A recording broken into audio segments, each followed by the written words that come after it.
Have you ever lusted after something? I mean, not someone, but something, and you want it so bad you could taste it? I have. And for more than a year, I lusted after a Revox reel-to-reel tape recorder. It cost a lot of money. Eventually I got it. I had to buy one second-hand, but there it was to help with the work that I was doing with producing audio tapes.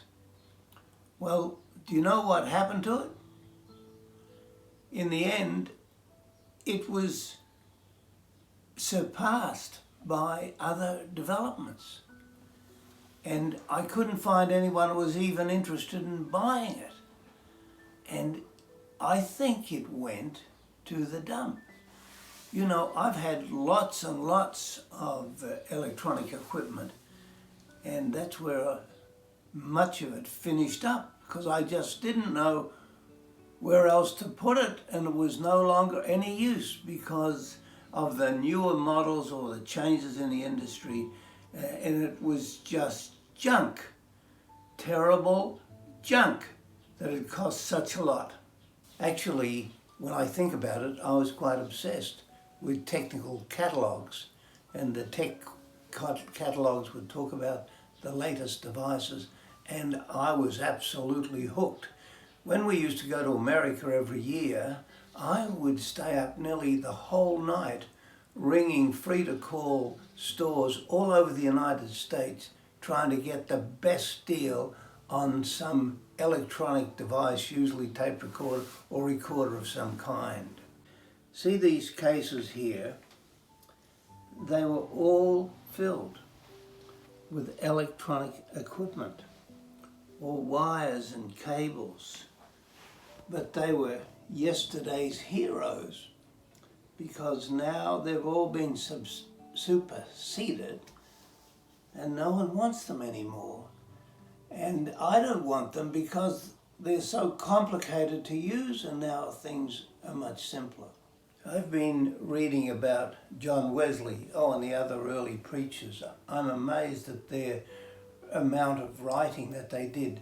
John Wesley's writings, not just his hymns, but his writings, fill 7 big volumes, 7 huge volumes.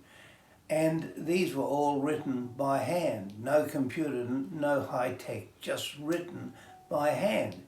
And they say that he would fill the days with writing or reading. He would read as he rode along on his horse, and sometimes he would be composing the things he would write, and he would write them down with the tail of a duck. I think it was actually a goose, a quill.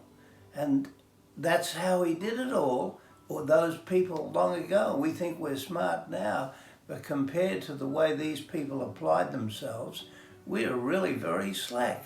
And their production was amazing, prodigious, and they didn't have any of the high-tech things that I wanted. Everything now is just going through the air. Yes, that's true. I still have difficulty believing it. But say, take this photo I'm showing you, and I want to put it onto my computer over there. I just put it down on the desk beside it, type one only control, and bang, it's in my computer. How does it do that?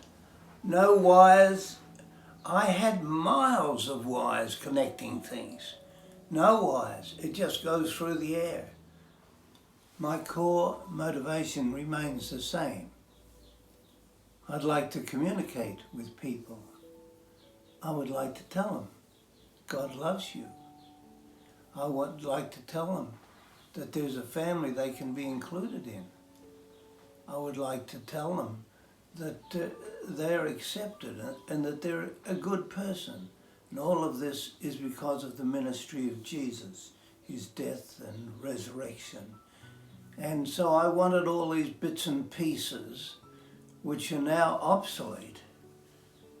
And I think really now the thing is just to one person at a time, one-to-one, talk honestly, not preach, but share. I like that, sharing. And I'd like to have the willingness to work that those old pioneers had, so that we don't get lost in the wires and the cables and the latest high tech, but we just communicate person to person in a clear and honest way. That's my hope. I'm hoping that I can be like that this Christmas for a lot of people. Well, for whoever crosses my path. And I want to also receive from them.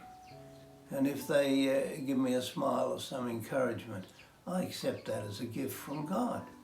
That's the way I am now, after this high-tech enthusiast has thrown away his high-tech. I just want to communicate love that has touched me and like to pass some on to others. I hope you're getting ready for a good Christmas.